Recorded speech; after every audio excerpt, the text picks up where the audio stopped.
Je suis Fofana Malik, je suis étudiant et également secrétaire général de l'association des stagiaires étudiants et élèves guinéens du Maroc. Est-ce que vous pouvez revenir brièvement sur ce qui se passe? Oui, effectivement, comme vous l'avez constaté depuis le lundi 17 avril dernier, nous avons décidé de déclencher une grève. C'est pour revendiquer contre, d'une part, le non-paiement des 3 mois d'arriérés de bourse au titre de l'année académique 2021-2022 et également le retard des bourses de l'année académique 2022-2023, environ 8 mois, ce qui fait un total de 11 mois.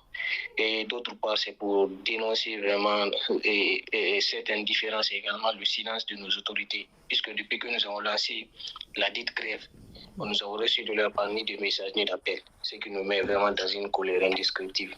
D'autant plus que notre situation elle est vraiment déplorable en ce moment. D'accord. Et comment est-ce que vous vivez cette situation? Comment est-ce que les étudiants et stagiaires guinéens vivant au Maroc arrivent à s'en sortir? Je dirais que c'est vraiment une situation extrêmement difficile. Ce n'est pas exagéré de ma part si je dis que nous menons une vie qui est en ce moment vraiment misérable parce que nous comptons énormément sur cette bourse. Nos vies en dépendent. Et la plupart des étudiants qui viennent ici sont issus des familles modestes. Malheureusement, nos parents n'ont pas les moyens de nous soutenir financièrement. Et avant notre avis, on s'était convenu avec l'État guinéen, à travers le service national des bourses studios, qu'une fois sur place, qu'ils allaient mettre à notre disposition tous les moyens nécessaires pour que nous puissions étudier sereinement et dignement. Et nous, à notre côté, c'est de nous battre, essayer d'obtenir nos diplômes et par la suite revenir au pays pour nous mettre à la disposition de notre nation. Donc, je dirais que c'est un droit pour nous. Et malheureusement, choses qui ne sont pas encore en train d'accomplir. Vous dites que vous êtes déjà entré en grève. Je suppose qu'avant d'entrer en grève, il y a eu des démarches auprès non seulement des autorités guinéennes qui sont représentées au Maroc par l'ambassade, mais aussi auprès des autorités de l'éducation, de l'enseignement supérieur ici. Quelles sont les démarches que vous avez entreprises à date pour que vous rentrez en possession de votre dû? Oui, justement, c'est depuis le mois de janvier dernier, nous avons essayé de leur approcher, d'entrer en contact avec eux à travers notre ambassade. On leur a adressé plusieurs courriers, plusieurs notes d'information pour vraiment les interpeller sur notre situation. Et la dernière en date, c'était il y a 1 mois et demi, lorsqu'on avait adressé une lettre à notre ambassade. Et monsieur l'ambassadeur nous avait invités à son bureau avec lequel on a tenu une audience. Et devant lui, il a appelé les autorités de Conakry, en l'occurrence le directeur du SNAB et également le ministre directeur de cabinet. Et à l'époque, on nous avait promis que les choses allaient s'améliorer très bientôt, qu'ils avaient fini d'élaborer toutes les listes, que les dossiers sont engagés dans le circuit, qu'ils attendent seulement le paiement, que c'est la procédure administrative, ça va suivre. Et ça, c'était il y a 1 mois et demi. Et jusque-là, on n'a reçu aucune réponse. Même pas même un message. D'accord. Est-ce que vous pouvez revenir sur l'indice de paiement? Vous percevez combien et qu'est-ce que cela représente? Puisqu'on sait que dans toutes les capitales, le niveau de vie est très élevé. Comment est-ce que vous arrivez à vous en sortir avec les per diem que vous recevez? Bon, la bourse, c'était à $50 le mois pour l'enseignement supérieur et l'enseignement technique, $40. Donc, si on essaie d'évaluer ça en monnaie locale, c'est $50, c'est 480 dirhams en ce mois. Et $40, c'est un peu plus de 300 et quelques. Donc, l'année dernière, on avait appris la bonne nouvelle dont on a pour l'instant une réserve parce qu'ils avaient dit qu'ils avaient augmenté la bourse à 100%. Normalement, on devait recevoir $100 au lieu de 50. Et pour le moment, on n'a aucune précision sur ça. Et même ces $100-là, je ne pense pas si c'est vraiment suffisant, mais au moins ça pourrait de pousser un peu si on persévère ça régulièrement. Puisque ici, quand les frais mensuels, c'est assez compliqué. Le loyer déjà, on le paye en moyenne, c'est 1000 dirhams, ce qui est $100 le mois.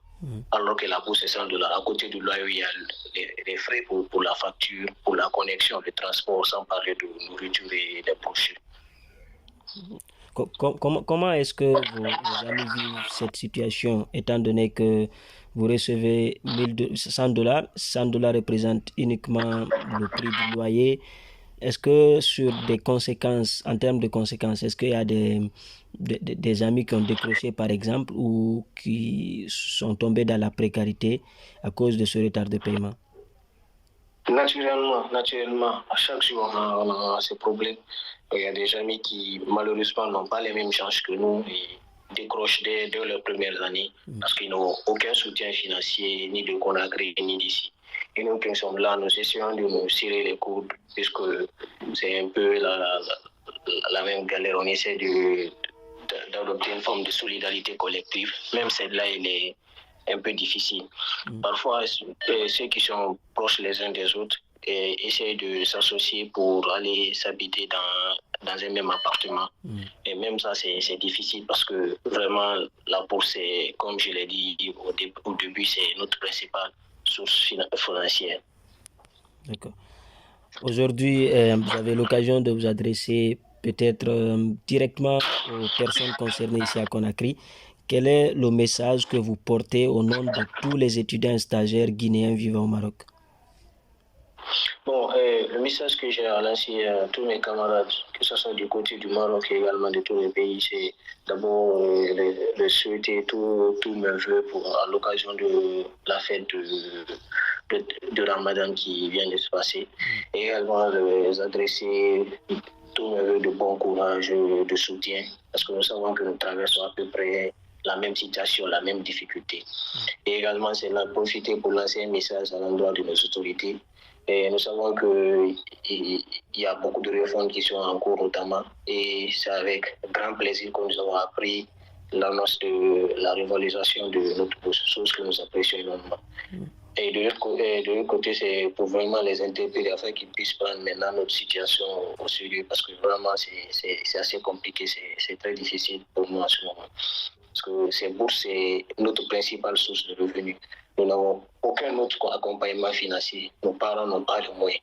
Il faut que vraiment ils essayent d'accélérer pour pouvoir nous libérer aussitôt. Parce que à chaque jour qui passe sans cette bourse, c'est vraiment un risque. Là où nous sommes, il y a des personnes qui sont malades, il y en a d'autres qui ne vont plus à l'école. Il y a un autre groupe qui n'a même plus d'appartement. Donc, nous vivons vraiment une situation extrêmement difficile. Donc, il faut que les autorités réagissent au plus vite. C'est vraiment une question de vie ou de mort. Bien.